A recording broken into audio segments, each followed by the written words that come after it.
So our next presentation is led by Laura Fontaine, PhD candidate at QT. Laura is drawing on her background in environmental and community development to work collaboratively with participants from land-based Indigenous-led social enterprise, focusing on demonstrating in her research how these enterprises generate sustainable social, cultural, and environmental outcomes. So thank you for the opportunity to present today, as well done to the presenters so far. It's been amazing to hear all about the different studies. I'm Laura. I'm a PhD student at QUT. And if you've never heard or seen the value of land-based, Indigenous-led social enterprises, by the end of this presentation, I hope that you will be able to see it. So this research is about bringing attention to the way that land-based, Indigenous-led social enterprises create sustainable outcomes.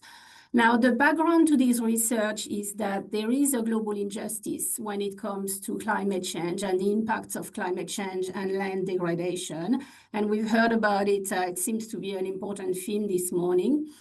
And as a white privileged woman, in my real job, the real world job, as we say here, I have chosen to use my privilege to work in solidarity with communities around the world to address the injustice of climate change.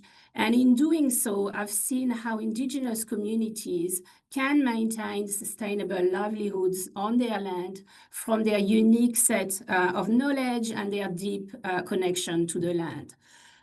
The problem is there is a general lack of recognition, including here in Australia, of the value that Indigenous people bring. So I have chosen to explore the land-based, Indigenous-led social enterprise as a tangible way to better understand how Indigenous people create sustainable outcomes. So there are two case studies of Indigenous-led social enterprises involved in this research. And all the quotes that I'm using to illustrate this presentation are from participants from Native Host Bush Foods and Nyanda as two social enterprises. So I had invited participants to co-present with me today. Unfortunately, they could not join. One of them had agreed, and then they had business going on, which is obviously their priority.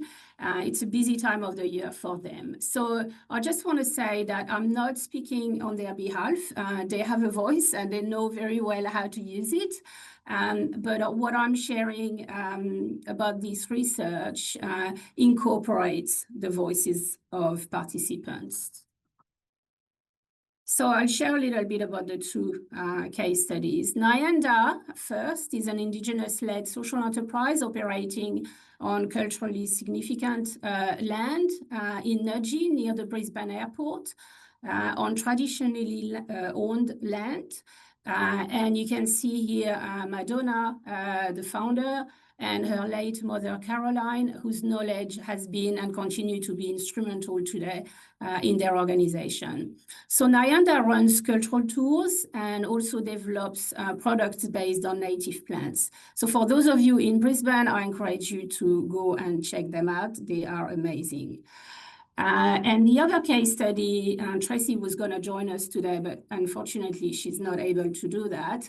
The other case study is Native Host Bush Foods. They are located in the Lockyer Valley, about 1 hour from Brisbane. They do amazing bush foods and also educational tour. They are running a tour for a university as we speak today. You can see Tracy and Doug here in the photo, and they're the founder of a social enterprise. And I'll share later in what way they are. Sorry. So I encourage you to check them out as well.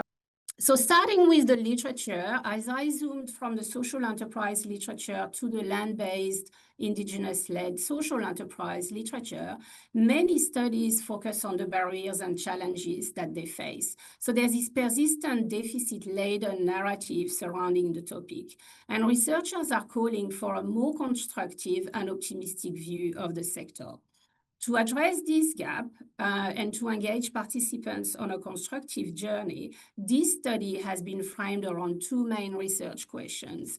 How can research be conducted constructively with land-based Indigenous-led social enterprises, and how do they create sustainable outcomes?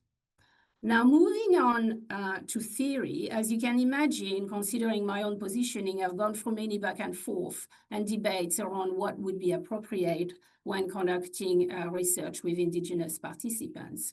And in the end, I decided to adopt an alternative approach between imposing a single Western theory and rejecting all conventional knowledge.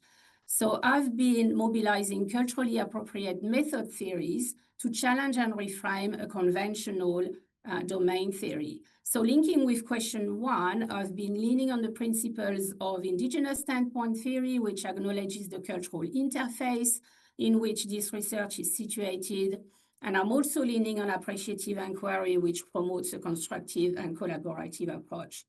And regarding question two, to promote a strengths-based perspective, I've applied a resource-based view to understand how these enterprises create sustainable outcomes.